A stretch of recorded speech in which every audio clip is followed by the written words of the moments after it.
Last time we started to talk about the normal curve, and as I recall we had got as far as deciding that the normal curve was bell-shaped and acknowledged at the same time that there were an infinite number of bell shapes. That is, saying that the normal curve is bell-shaped does not imply a specific curve. Some bell-shaped curves can be more constricted and higher. Some can be more protracted and lower. Let's continue to talk about the normal curve. The reason for discussing the normal curve is that although very few variables, let me rephrase that, although a number of variables and attributes are not distributed normally in the population, this theoretical notion of a bell curve and what we know about it stands at the very center of inferential statistics. Inferential statistics like testing for between group differences, testing the effects of predictor variables on outcome variables and so forth. And we'll get to those inferential statistics later in the semester. As I indicated last time, at the moment we're doing nothing more than taking the parts out of the box and identifying the parts and making sure we've got them. And my comment about the significance of the normal curve, the normal distribution, is not intended for you to try and find some necessary links. I just want you to know that this is a big idea. This whole notion is a big idea because it stands at the heart of much of data analysis.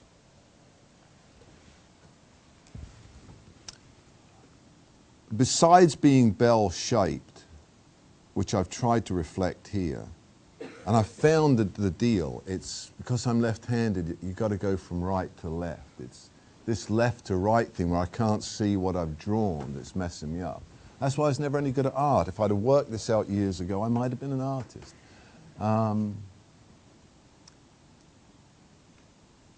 Passing along from that thought, what else do we know about normal distributions, normal curves, other than that they are bell-shaped? Let me be more specific.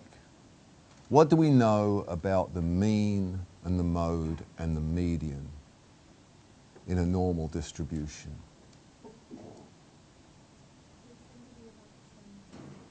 Would you like to amend that? The comment was they tend to be about the same. Would you like to amend that? No? Be more daring. Get to the front of the pack. Be more daring. Feel the wind blowing through your hair. Clean air up here. They tend to be about the same. Would you like to make that statement even stronger? The mean is in the middle and the most occurring numbers, they're the same, they're the closest number because since the most occurring scores are in the middle of the curve or the bell of the curve, your most occurring scores are going to be in the bell of the curve. Your average score is going to be in the bell, and your middle score, because it is the middle of the bell, is... Because the bell is symmetrical. Yeah. So would you like to rephrase your original statement? I haven't done that enough yet. Let's you and me work through this. Let's forget the rest of it. This is my effort at a normal distribution. Scores on the y-axis reflect the frequency with which these xi's occur. Would you agree?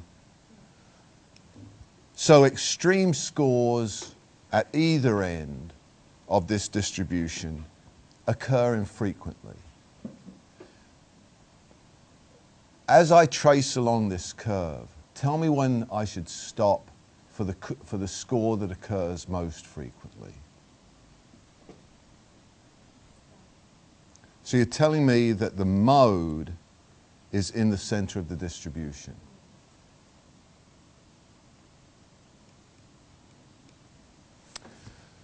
Because this distribution you told me was symmetrical, stop me when I reach the median.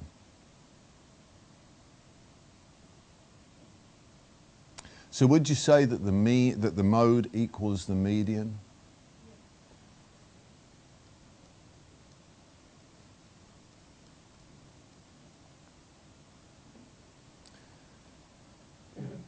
This distribution is symmetrical.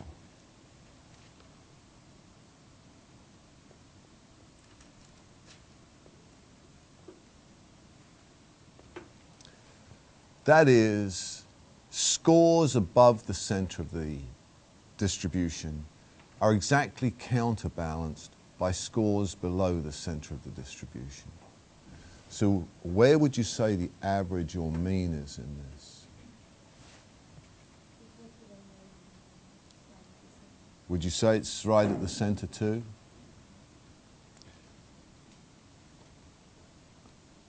So would you say that in a normal distribution, the mode equals the median equals the mean? I would too. I would too. In a normal distribution, the mode equals the median equals the mean, for the reasons that we've gone through here. This is the most, at its highest, this represents when the curve is at its highest, it stands adjacent to the mode, which is here. Because the distribution is symmetrical, 50% of the scores are up here and 50% are down here. So this is also the median, and because the scores above the center of the distribution precisely counterbalance the scores below the center of the distribution, the mean is also here. So in a normal first of all, a normal distribution is bell-shaped, which means that it's symmetrical. It's symmetrical about the mean. That is, this score at the center of the distribution is mu, the population mean.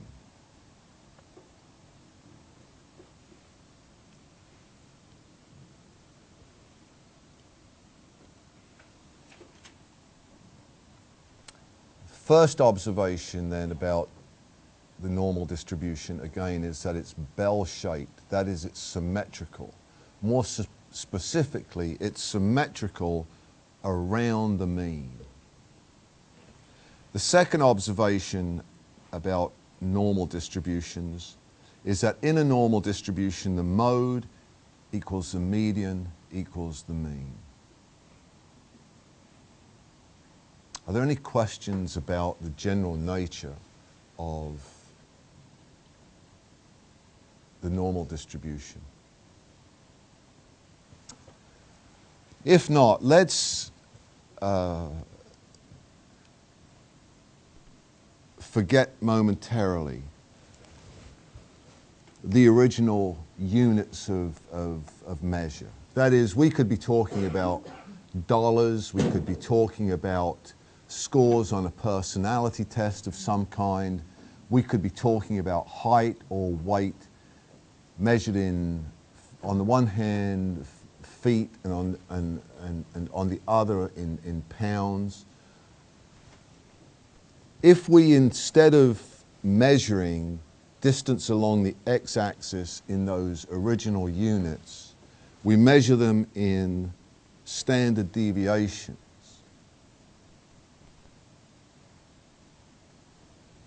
then we can simply track off,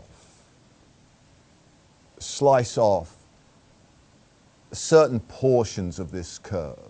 For example, we could go to a point that's -1 standard deviation, that is 1 standard deviation below the mean, -2 standard deviations, -3 standard deviations, and so forth. And up here we could go to +1, +2, and +3 standard deviations, and so on. Let me ask you this. What proportion of the area under this curve is between -1 standard deviation and +1 standard deviation? That is, this area in here. Well, can't the total area only be 1? The total area is 1 or 100%. So, with the acknowledgement, of course, that this curve never reaches the x-axis. It stretches on for infinity. Again, this is a hypothetical distribution. And all I'm trying to do now is make a transition away from the original units of measure and instead measure everything in standard deviations. Having done that, having standardized this normal distribution, we could then measure the distance along the x-axis in those units. That is, -1, +1, -2, +2 standard deviations, and so forth. And my question remains, if we do that, do we know what proportion of the entire area under the curve is between +1 and -1 standard deviations?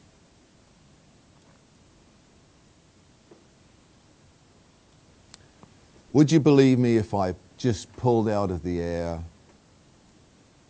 68.26%? You wouldn't believe that.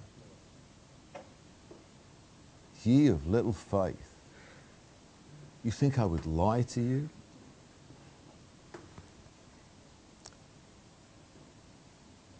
Let me put it another way. In a normal distribution, between +1 and -1 standard deviations contains 68.26% of all of the area under the curve. That is 68.26% of all scores in the distribution, in this normal distribution, stand between +1 standard deviation and -1 standard deviation. Most of us, on most things, are average.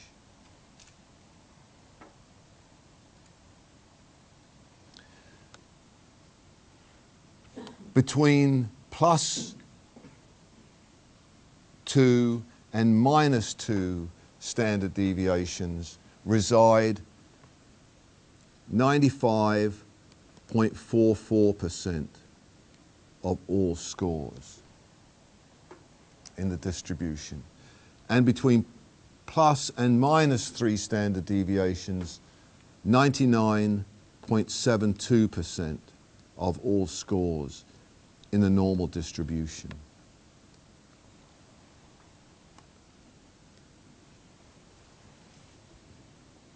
If you are more than 3 standard deviations removed from the mean, you are a freak. In fact, if you're 3 standard deviations removed from the center of the distribution, you're a freak. Statistically, you're a freak. Because all that's left, you understand, outside of this region is 0.28% of all of the scores.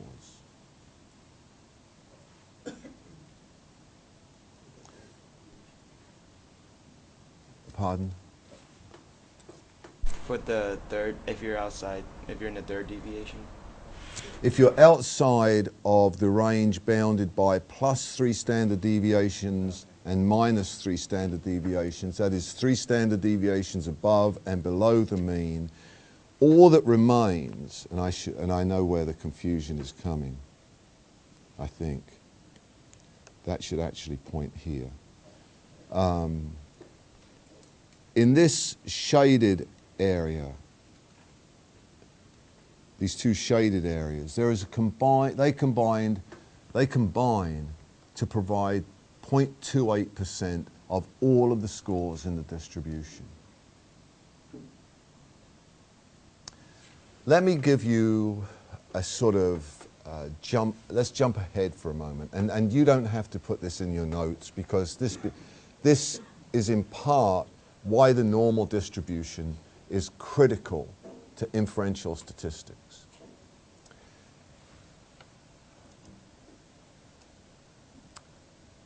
In a court of law, in order to render a verdict of guilty, you're instructed, amongst other things, that in order to do that, you must be convinced beyond reasonable doubt that the defendant is in fact guilty of the crime. I have no idea in a court of law or in your head what constitutes reasonable doubt. But in data analysis, reasonable doubt means that your willingness to commit an error, your willingness to commit a specific type of error, the analog to finding an innocent person guilty, is at traditionally established at either 5% or at 1%. That means that if we now took a score, any score, and placed it in this distribution, we would conclude that it was critically dissimilar or significantly different from the center of the distribution, the mean, only if it resided approximately plus or minus, beyond plus or minus 2 standard deviations, because that includes a little over 95% of the scores. And in the case of, if we were only willing to take a 1% chance of being wrong, somewhere between 2 and 3 standard deviations. Would you agree? I'm not sure people are agreeing. I think they're just going, well, that sort of, yeah, let's go on. The whole basis, the whole purpose for testing for between group differences is to determine, in its simplest form, whether an observed real score differs from the mean of the scores, differs significantly. Well, in order to determine that that is in fact the case, that the observed score differs significantly from the mean, by tradition, that score must be approximately either 2 standard deviations removed from the mean, which is the case when you are willing to take a 5% chance of being wrong, because approximately 5% of the scores are of that kind. Or if you're willing to take simply a 1% chance of being wrong, then you have to extend further out. Let's try and see this in practice. But before we do, are there any questions about the normal curve or normal distribution? Does this apply to curves that are more flattened out than this? Regardless of the precise shape of the bell, the same relationships hold. That is, first of all, any normal distribution is symmetrical. It is symmetrical around the mean. Second, in any normal distribution, the mode equals the median equals the mean. And third, in any normal distribution, if you standardize that distribution, that is, if you measure the distance along the x-axis in standard deviation units rather than in the original units of measurement, be they dollars or SAT points or GPA points, 68.26% of the area under that normal curve, that is 68.26% of all of the scores in the distribution, are within the range plus 1 standard deviation, that is 1 standard deviation above the mean, and minus 1 standard deviation. That is 1 standard deviation below the mean. And further, 95.44% of all scores between plus and minus 2 standard deviations, 99.72% of all scores between plus and minus 3 standard deviations. Yes. So relating this to reasonable doubt, if you were to have plus minus 3 standard deviation, that would be like 1%, which means that would be like the ideal scenario to like make accuse someone of being guilty. Like let's approach it this way. What is the probability that any given score in this distribution will be between plus and minus 3 standard deviations from the mean? The probability is 99.72% or 0.9972, because 99.72% of the scores are within that range. So what is the probability that a score will be more than 3 standard deviations removed from the mean? 0.28% or 0.0028, because 0.28% of the scores are of that kind. The closer these scores are to the mean, you understand, that indicates that they share a number of attributes in common. They look very much like the mean. 68.26% of the scores look very much like the mean. If we were not tracking here scores having to do with GRE or SAT or anything else, let's imagine that what we're plotting here is physical attractiveness. You understand that if physical attractiveness in people is distributed normally, most of us are of average physical attractiveness. That's what it says.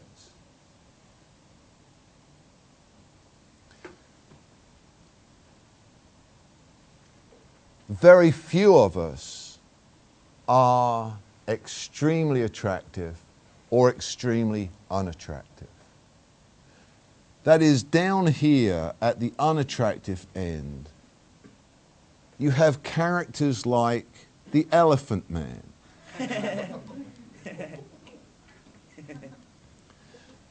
Quasimodo,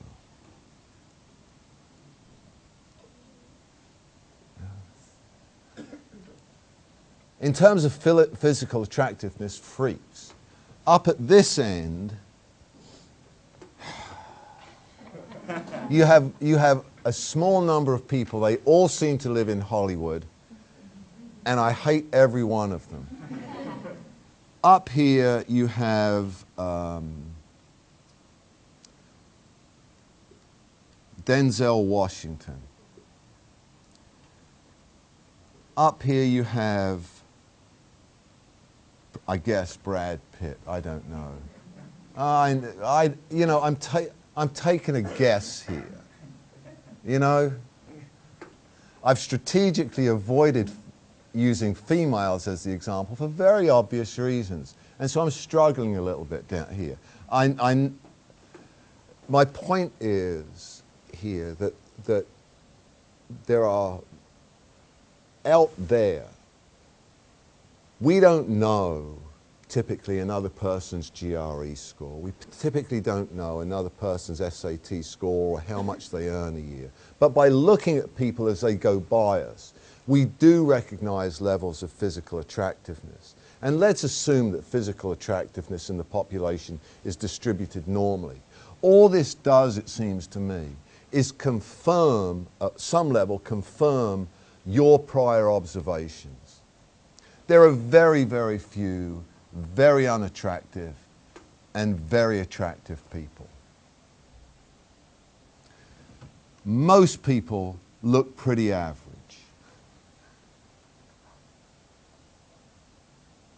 Second, what this distribution does now is to allow you to be more specific, because it allows you to talk in terms of proportion of scores, and those scores are typically attached to people. And so we could talk about proportion of people within specific ranges in this distribution. Most people are pretty average looking. Again, assuming that physical attractiveness is distributed normally, at least we would say 68.26% of the population is pretty average looking. And I got to say that confirms my observations. I will appeal to Seinfeld. 95% of people, undateable. Undateable. When he asked George, then how do they get together? George's response is alcohol.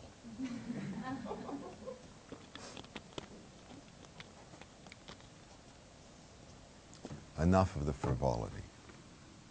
Let's get rid of these freaks.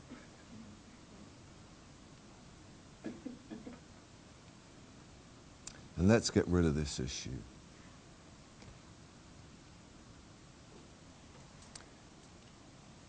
Let's turn to z-scores or standardized scores. Z-scores or standardized scores.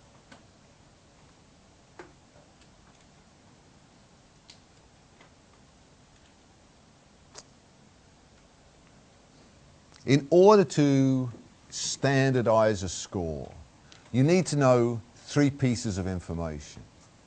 You need to know the individual score that you're seeking to standardize, that is xi. And let us presume that xi is 27. You need to know x bar or mu. Let me stick with treating this as a population. You need to know mu. You need to know the mean of the distribution. And let's say the mean of the distribution is 30.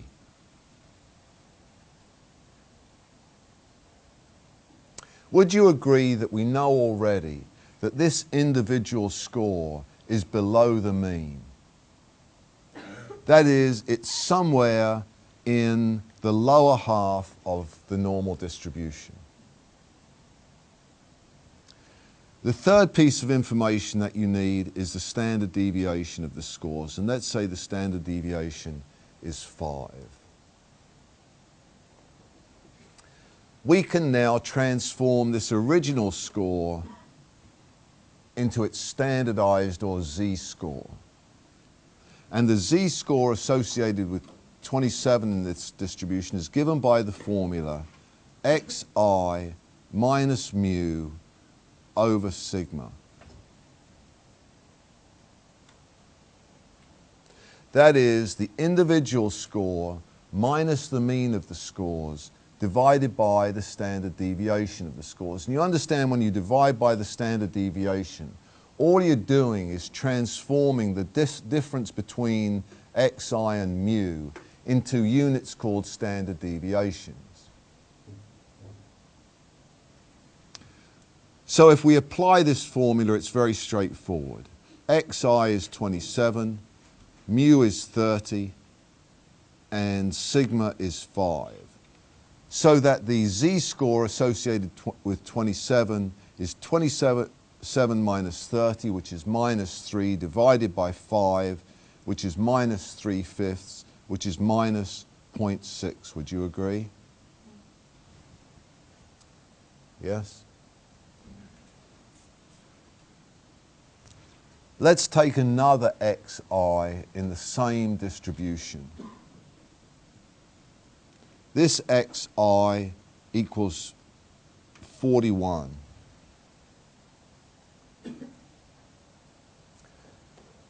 We can standardize this score again this original score very easily by applying this formula. That is xi minus mu,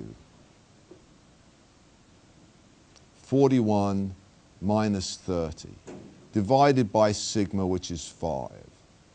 So the standardized score associated, that is the z-score associated with 41, is 41 minus 30, which is 11, divided by 5, which is 2 1/5, which is plus 2.2. Would you agree? Are there any questions regarding how to compute z-scores? Because you'll be required to do this on the exam. You need 3 pieces of information, and then you need to apply the formula that combines those 3 pieces of information. You had a question. Could you press? Are you going to give us xi? You can only compute a z-score if you have all 3 pieces of information. So you must be given xi, you must be given the mean, and you must be given the standard deviation. And then you simply standardize the score, that is, compute the z-score, by applying this formula, which combines the 3 scores and indicates to you what you should do with those scores. Are there any other questions? Yes. Will we have to be able to figure out the mean and then be able to compute the z-scores? Or are we going to be given all 3 of them It's together? unlikely that you will be required to compute any of these scores. On the exam, you will certainly be required to compute mean, mode, and so forth, standard deviation, variance. But separate from that part of the exam, you will be required to compute some number of z-scores. And in those instances, you will be given each of the 3 requisite pieces of information. Okay? Are there any other questions? Is a z-score, do we plot it? What do we do with it once we calculate it? Aha.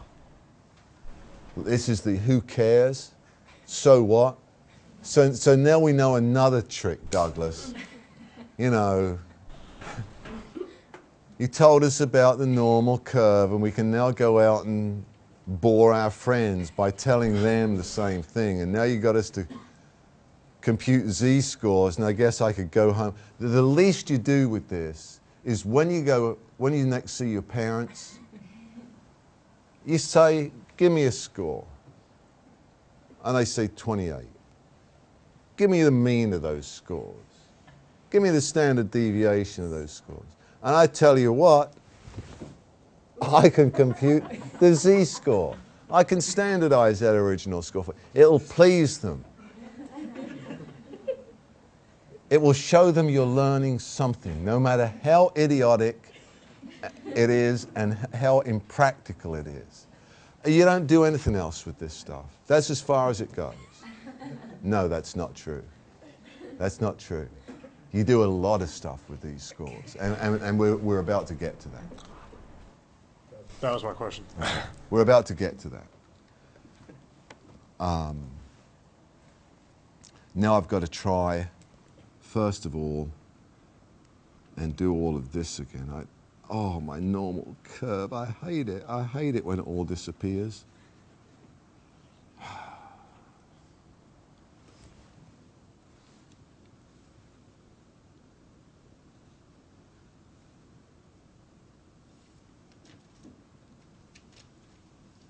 Oh.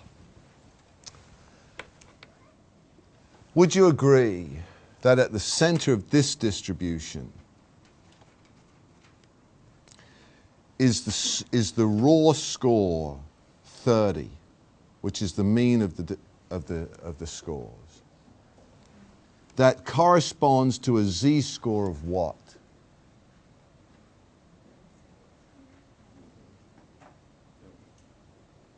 Let's do it. let's say that somebody scores that an individual XI is 30. We can transform this score of 30 into a z-score by applying the same formula. XI is 30 minus the mean, which is 30, divided by the standard deviation, which is 5. Would you agree that's 0 over 5, which is 0? So that a score, the mean score in any standardized normal distribution is 0. Now let's take the first of these individual scores, XI. This person scored 0.6 standard deviations below the mean, somewhere in here, would you agree? Minus 0.6. And the second person scored 2.2 standard deviations above the mean, somewhere in here. Yes? Yeah? No? All I've done is take these standardized scores, and by standardized scores or z-scores, all we mean is scores measured in units called standard deviation. So we can now place them into a distribution that is measured in units called standard deviations. Individual 1 with an original score of 27, that score was 0.6 standard deviations below the mean, minus 0.6. Person 2 with an original score of 41 was 2.2 standard deviations above the mean. Yes? This is the easy part, because we're about to start going uphill. We're about to start going uphill. Because I'm going to ask you, what proportion of all scores were below 27? What proportion of people scored below 27?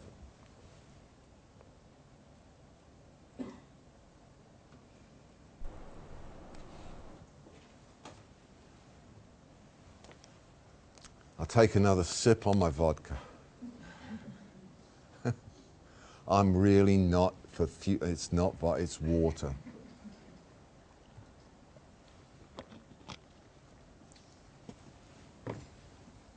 How would you determine that? Well, I mean, you can't determine it yet. You need to take your z-score. You need to. Yeah. How would you determine that?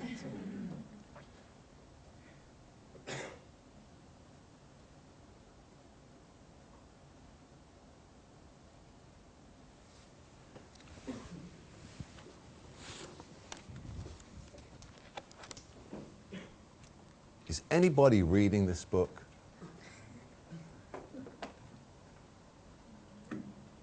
If you're not, you're inviting problems. And that's, I'm stating no more than the obvious. I'm not berating you, I'm not threatening you, I'm just stating the obvious. If you're not reading the text, you're inviting problems. If you show up here expecting that I, in all my genius and brilliance, will explain things perfectly to you and you will walk out with perfect understanding, it ain't happening. The way this works effectively is if you read the materials before you show up, listen to me go over those materials and raise the questions you have about the materials. I know that you all went through this chapter and you've just forgotten momentarily that on page 98 there is a section called Using Table A. Well, let's go and see what Table A is like. This is all new to me too. It's just fun and games, isn't it? Table A. 6 columns of figures on 2 pages. 3, 4 pages. 4 pages, 6 columns of figures on each. Let's start with, let me ask you a second question and we'll start there. What proportion of all people scored above 41? Another way of, first of all, to answer that question, you understand, you first have to standardize the score, 41. And we've done that. That is, you need to transform it into units called standard deviations. And when we did that, we discovered that 41, an original score of 41 is 2.2 standard deviations above the mean.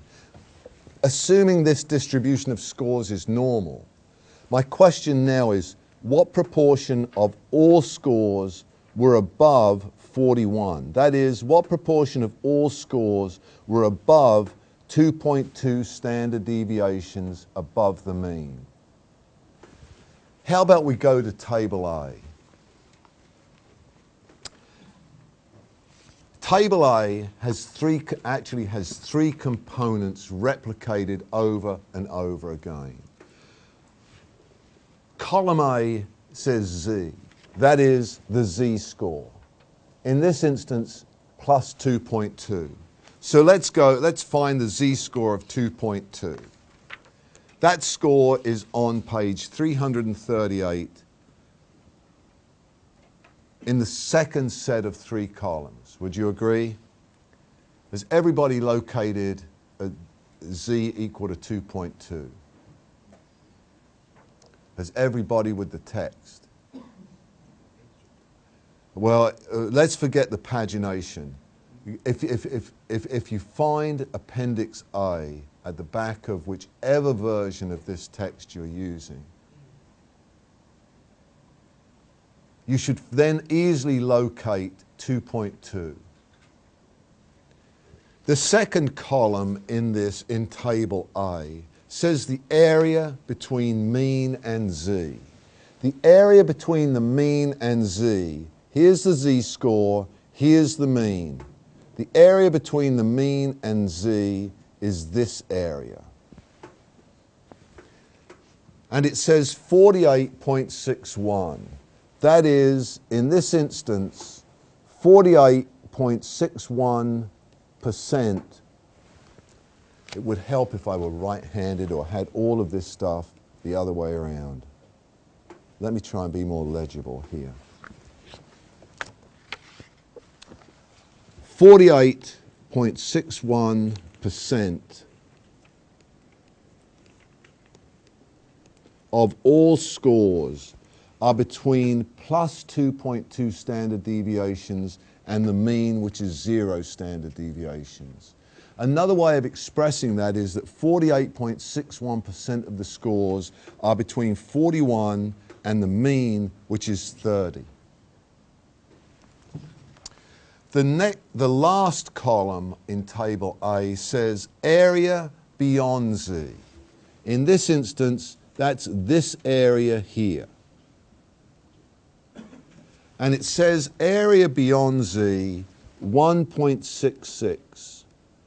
That is 1.66% of all of the scores in this distribution and in any normal distribution, are above plus 2.2 standard deviations.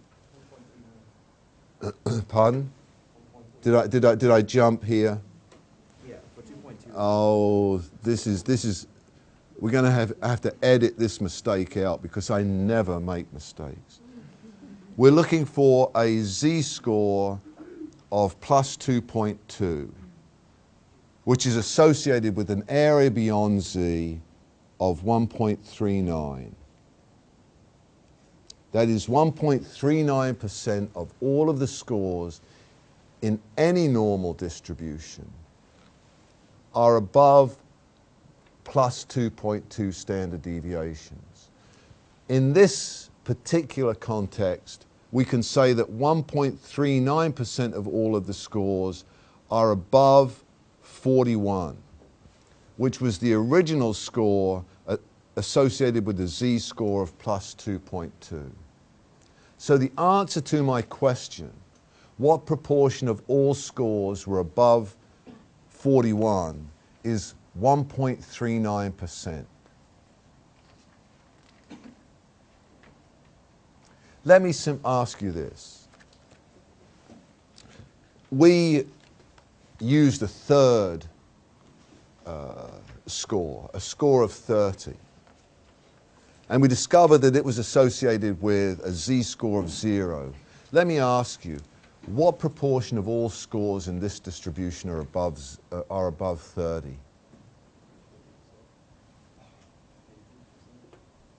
50%. 50%, because 0 standard deviation, a raw score of 30 is associated with a z-score of 0. That is, it's at the center of the distribution. If this is a normal distribution, 50% of the scores are above the mean and 50% of the scores are below the mean. So the answer to this question, what proportion of all scores in this distribution are above 30, and the answer to this question, what proportion of all scores in this distribution are below 30, is 50%. Let's move to what may be the more difficult case, and that is the question of what proportion of all scores in the distribution were below 27. 27 was associated with a z-score of minus 0.6. We agreed? So what we're looking for, would you agree, is this area in here. Yes? What we're looking for is the area beyond a z-score of minus 0.6. Yes? And we go through table A, and there are no negative scores. There are no negative z-scores. That's not a problem, because this distribution is normal, and so it's symmetrical. And so rather than use minus 0.6, we can use plus we can use plus 0.6. Let's look at plus 0.6. A z-score of plus 0.60. Let's go to the area beyond z. The area beyond z is 27.43. That is not 27.43% of all of the scores in the distribution were below 27.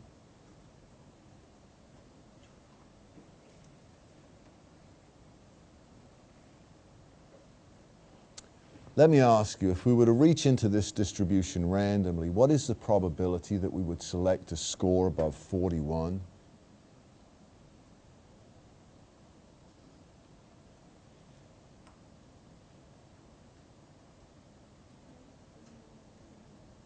.0139 or 1.39%, because 1.39% of the scores are of that kind. If we were to reach randomly into this distribution, the likelihood of selecting a score above 30, the mean, would surely be 0.5. The likelihood of selecting a score below 27 would be 0.2743, because 27.43% of the scores are of that kind. Let me ask you a third question. What proportion of all of the scores are between 27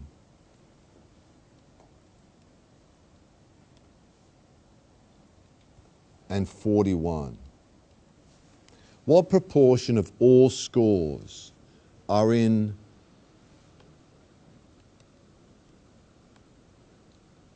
this now shaded area?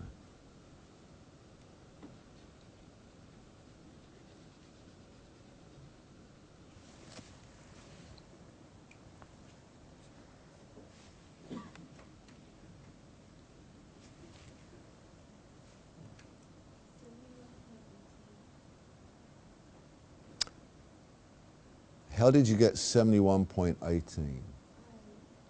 up the area between 0.60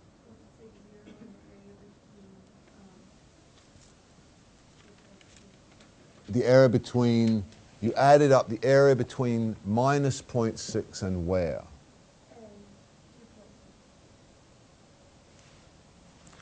and 2.6. I'm not sure.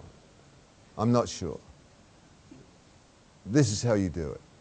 It's a two-step, well, it's a three-step process. You've got to identify two numbers and then add them together. First of all, you need to know the area between minus 0.6 and the mean. So we go to plus 0.6 again, and we find that the percentage of scores between minus 0.6, that is 27, and the mean, that is 30, is 27.43. That is, No, that's the beyond. that's the area. That's why I was confused. I was like, the area between the mean. No, and don't worry. It's 22.24. Yes, the area between the mean and z. 0.57. I'm like, God, let's do this again. Let's replay this again. It's a three-step process. You need to identify two scores and then add them together. The first score is the area between this z-score and the mean, and the second score that you need is the area between this z-score and the mean. The area between a z-score of 0.6 and the mean, I will make sure now, the area between the mean and z for a score of 0.6 is 22.57. So 22.57% of all of the scores in this distribution are between 27 and 30. You now need to know the proportion of all scores between the mean and the z-score associated with a score of 41, which is plus 2.2. So you go to a z-score of 2.2. And it says the area between the mean and z is 48.61%.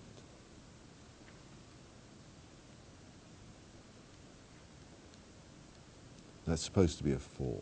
And now you add these two scores together. Is this what you did? There you go. So that's an 8. 71.18% of all of the scores are between, of all of these scores are between 27 and 41. That is between minus 0.6 standard deviations and plus 2.2 standard deviations.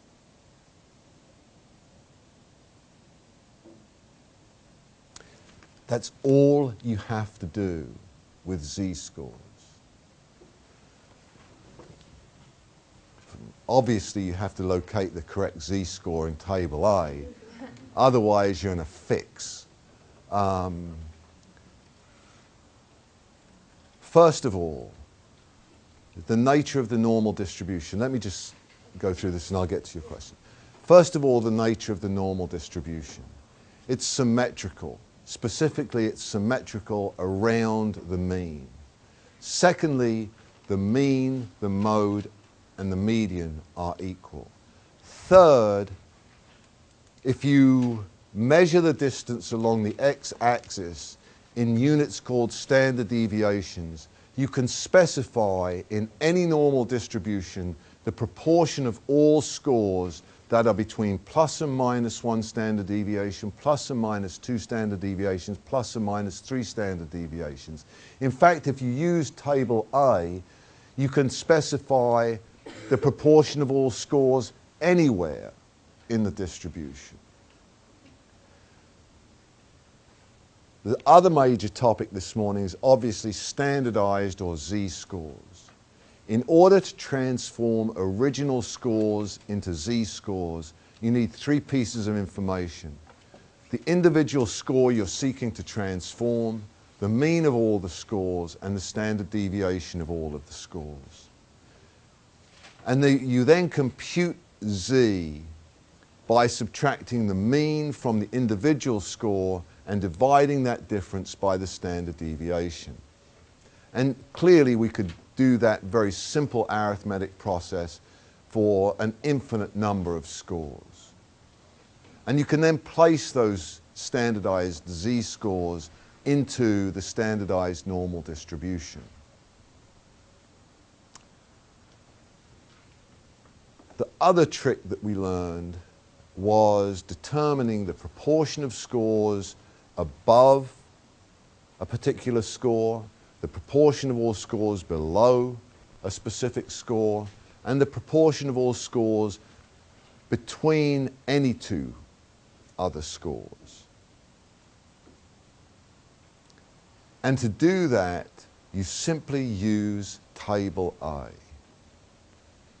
Understanding that while there are no negative z-scores included in table A, you simply use a positive z-score of that value because the normal curve is symmetrical. Any statement that you make about one end of the distribution, you can make about the other end of the distribution. You had a question. If we're going to have to calculate the portion of a test, will we be provided table? The question is, if you're going to have to compute proportions or areas between one score and another, or above one score or below a score, will you be provided table A? The answer is yes. You will be allowed to bring with you a Xerox copy of table A. And if you show up and you say, I don't have a Xerox copy of table A, you are out of luck.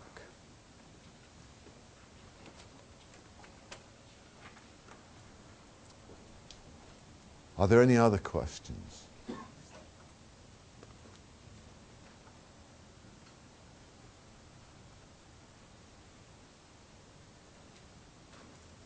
Hearing none, I declare this meeting adjourned.